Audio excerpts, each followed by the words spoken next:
So it looks like with the water raising over the last 2 days, this boat was not tied up.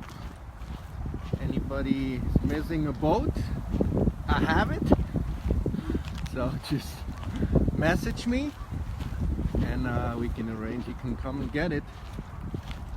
It's a Tango Super Sport.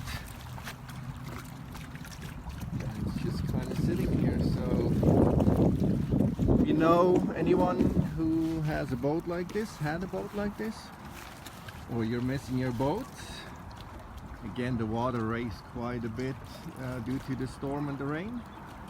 So just let me know and you can come and get it.